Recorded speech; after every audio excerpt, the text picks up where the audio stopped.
दोस्तों कल यूएस में इलेक्शंस हैं और रात तक आते आते शायद एग्जिट पोल भी कहीं ना कहीं स्टार्ट हो जाएंगे और इसी वजह से आज का जो इंडिया विक्स था एक टाइम पे 10% से ऊपर बढ़ गया था।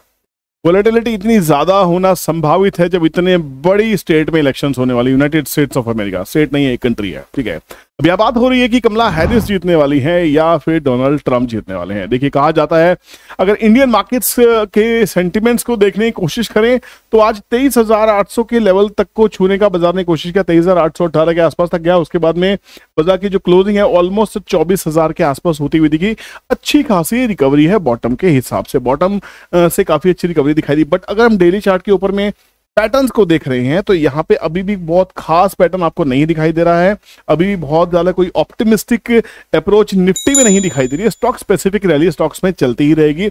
आपको जो स्टॉक्स पसंद है वो अच्छी खासी करेक्शन पे अगर आपको मिल रहे हैं 30% पे, 40% पे, 50% पे, 60% पे, तो आपको उन स्टॉक्स को एवरेज करना स्टार्ट कर देना चाहिए। मेरे हिसाब से ज्यादा आपको ये नहीं सोचना चाहिए कि बिल्कुल रॉक बॉटम पे मिलेगा तो लूंगा, क्योंकि आपको रॉक बॉटम तो पहचान आता ही नहीं है ना। तो एक प्लानिंग की जाती है।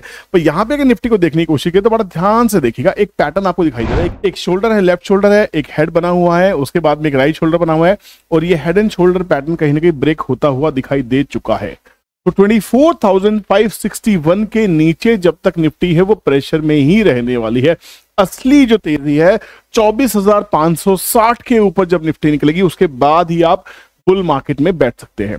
एस्ट्रोलॉजी वाली वीडियो में मैंने आपको पहले कहा था कि मार्केट के जो रिवाइवल्स हैं वो कहीं ना कहीं 15 नवंबर के आसपास होते दिखाई देंगे, या एक महीना और अगर एक्सटेंड कर देते हैं तो हम 22 दिसंबर के बाद ही उम्मीद लगा सकते हैं बहुत अच्छी रैली की। तो यहाँ पे मार्केट में वोलेटिलिटी बहुत आई है। इंडिया वीक साथ बहुत ज्यादा ऊपर गया, 10% के आसपास बढ़ा था, गिर के 4% के आसपास की क्लोजिंग हुई। तो वोलेटाइल तो बाजार रहने ही वाले हैं, है ना। तो यहाँ पे बात यह है कि डोनाल्ड ट्रंप या कमला हैरिस, अगर डोनाल्ड ट्रंप जीत जाते हैं और या कमला हैरिस जीत जाती हैं तो यहाँ पे हमारी मार्केट को इतनी परेशानी क्यों हो रही है, इतना वोलेटाइल हमारा मार्केट क्यों हो रहा है। देखिए कहा जाता है क्योंकि यूनाइटेड स्टेट्स ऑफ अमेरिका से हमारे बहुत अच्छे रिलेशनशिप है, हम न्यूट्रल है। हम बिल्कुल भी ऐसा नहीं है कि हम सिर्फ इसको फेवर करते हैं उसको फेवर करते हैं। पूरे विश्व में हमारी छवि बहुत अच्छी है। अमेरिकन कंपनीज की बहुत सारी इन्वेस्टमेंट्स हमारे यहाँ पे है। मेरा ही मानना है कोई भी जीते, बाजार उतना मैच्योर है कि थोड़े दिन के बाद ये न्यूज आपको साइड होती दिखाई देगी। और आप जो सोच रहे हैं, एक बात रहिए, अगर कमला हैरिस जीत जाती हैं जो शायद टैक्सेस बढ़ाने के फेवर में रहती हैं, और डोनाल्ड ट्रंप जो कॉर्पोरेट से हैं शायद वो टैक्सेस को कम करने की फिराक में रहते हैं, और ये माना जाता है कि इंडिया डोनाल्ड ट्रंप को बहुत ज्यादा पसंद करती है, कमला हैरिस इंडिया को नहीं पसंद करती, ये भी कहा जा रहा है। बाजार डर इसलिए रहा है कि अगर कमला हैरिस जीत जाती हैं तो हो सकता है यहां पे वो ऐसी पॉलिसीज लेके आए जो इंडिया के फेवर में ना हो। वो इंडिया के अगेंस्ट कुछ स्टेटमेंट दे सकती हैं, इंडिया के लिए कोई ऐसी पॉलिसीज बना सकती हैं, कोई रिस्ट्रिक्शंस लगा सकती हैं जो हमारे कॉर्पोरेट्स एक्सेप्ट ना करें या हमारा मार्केट उसको एक्सेप्ट ना करे। तो यहाँ पे जो डर का संभावना है, जो डर का माहौल है, वो कमला हैरिस के एक पलड़ा भारी होने की वजह से भी दिखाई दे रहा है। डोनाल्ड ट्रंप के ऊपर जानलेवा हमला हुआ था, कहीं ना कहीं मार्केट उसको भी अट्रैक्ट करेगी, कहीं ना कहीं मार्केट उस सेंटिमेंट को भी लेके चलेगी। और डोनाल्ड ट्रंप बहुत ही जोरों शोरों से अपनी जो मार्केटिंग करने में लगे हुए कि भैया मुझे जीतना चाहिए, मुझे जीतना चाहिए, मैं अमेरिका के लिए बहुत कुछ कर सकता हूं। और उनका भारत के लिए जो नजरिया है बहुत ही पॉजिटिव है, ये सब जानते हैं ना। तो यहाँ पे डोनाल्ड ट्रंप अगर जीत जाते हैं तो दिवाली वहीं नहीं, दिवाली हमारे बाजार में भी आपको देखने को मिल सकती है। तो किसी भी सूरत हालात में जब तक निफ्टी इस राइट शोल्डर को ब्रेक करके ऊपर की तरफ नहीं आते, ब्रेक मतलब ब्रेकआउट करके ऊपर की तरफ नहीं आते, ब्रेक तो ऑलरेडी हो रखा है। यहाँ पे काफी कंसोलिडेशन भी आपको दिखाई दिया, आप ध्यान से देखने की कोशिश कीजिएगा। तो यहाँ पे आप देख सकते हैं पिछले कुछ दिनों से यही जो राइट शोल्डर ब्रेक हुआ है, यहीं पे बार बार एक रेजिस्टेंस, ये बाजार उसके नीचे चल चुका है। तो बहुत ध्यान से आप देखेंगे यहाँ पे करेक्शन टेस्ट होने के बाद में वापस बाजार ने नीचे का ही सेंटीमेंट आपको दिया है। तो कहीं ना कहीं ये जो जोन है ऑलमोस्ट 24,000 से लेके 24,050 तक के लेवल के बीच में, इसके ऊपर भी अगर बाजार चलता है तो हो सकता है एक पुलबैक रैली आपको यहां देखने को मिले। 24,000 को बार बार हिट करना साइकोलॉजिकली बहुत ही इंपॉर्टेंट लेवल है, बहुत ही इंपॉर्टेंट फैक्टर है। इसके नीचे बाजार सेल ऑफ ही रहने वाला है, इसके ऊपर बाजार ठीक होने वाला है।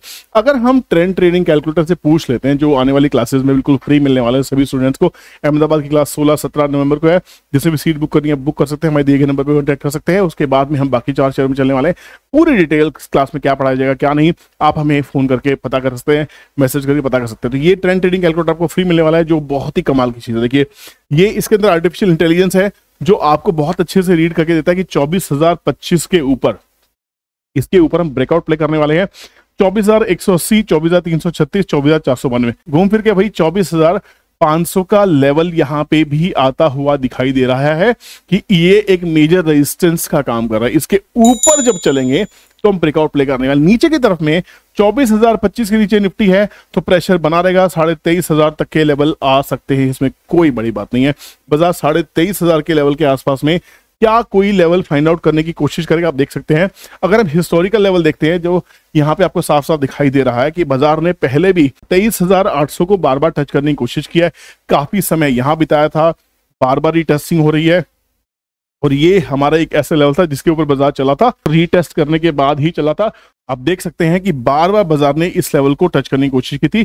तो 23,800 का जो लेवल है वो अभी बाजार में बहुत इंपॉर्टेंट लेवल प्ले कर रहा है। यहाँ पे बहुत लोग हैं जो सपोर्ट देने के लिए बैठे हुए हैं। निफ्टी को देखें, आरएसआई को देखते हैं तो आरएसआई में स्ट्रेंथ अभी नहीं दिखाई दे रही, बाजार के चलने के कोई भी सिम्टम यहाँ पे नहीं दिखाई दे रहे हैं। जब आरएसआई में आपको स्ट्रेंथ दिखाई दे, कोई डाइवर्जेंस दिखाई दे, बाजार तो गिर रहा है और आरएसआई आपको स्ट्रेंथ दिखाई देने लगे तो डाइवर्जेंस के ऊपर में आप यहाँ पे रिस्क ले सकते हैं। अब सारा दारोमदार इसीलिए कि कल यूएस की इलेक्शंस है, कैसे एग्जिट पोल्स आएंगे। हालांकि इंडियन एग्जिट पोल्स बहुत फेल रहे हैं। जब हम सेंट्रल इलेक्शंस की बात कर रहे थे, हरियाणा इलेक्शंस की बात कर रहे थे, यहाँ पे एग्जिट पोल्स बहुत बुरी तरह से खराब हुए। क्या वहां के एग्जिट पोल भी खराब होंगे या उनके बेसिस पे हमें बाजार में रिएक्ट करना चाहिए नहीं करना चाहिए, ये इंडिविजुअल बेसिस पे डिपेंड करता है। मोटा मोटा ये कहा जाता है कि अगर डोनाल्ड ट्रंप जीत जाएंगे तो शायद इंडियन मार्केट्स के लिए बहुत अच्छा होता है, क्योंकि वहां की इन्वेस्टमेंट यहाँ पे ऑलरेडी आ रही है।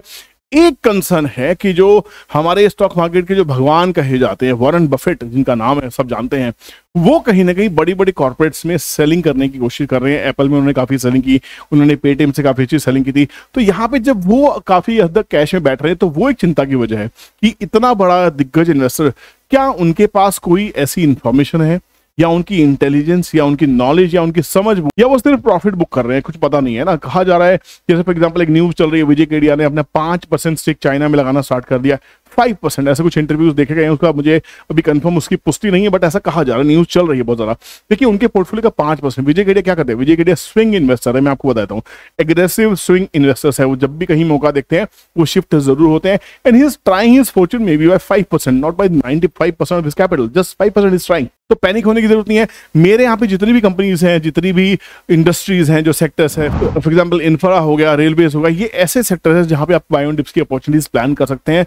अच्छी इक्विटी में निवेश करने की कोशिश कीजिए। ऐसे पेनी स्टॉक से बचने की कोशिश कीजिए जो आपको इंस्टाग्राम पे या टिप प्रोवाइडर्स आपको देने की कोशिश करते हैं। अच्छे स्टॉक्स जो स्मॉल कैप के हो सकते हैं, अच्छे मिड कैप के स्टॉक्स को आइडेंटिफाई कीजिए, वॉच लिस्ट बनाइए।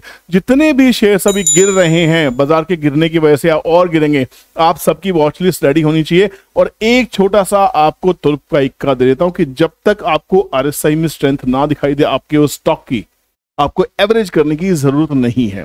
करेक्ट। ये सिंपल सा नुस्खा है कि जब आरएसआई में स्ट्रेंथ आएगी, मतलब ये है कि इस ट्रेंड में कहीं ना कहीं स्ट्रेंथ आनी शुरू हो गई, तो वहां जब बायर्स आने शुरू होंगे तब आपको बाजार में असली निवेश करना चाहिए। तब तक के लिए आप थोड़ा सा कैश में बैठिए, पार्शियल प्रॉफिट्स को बुक करते रहिए, स्विंग ट्रेडिंग करते रहिए।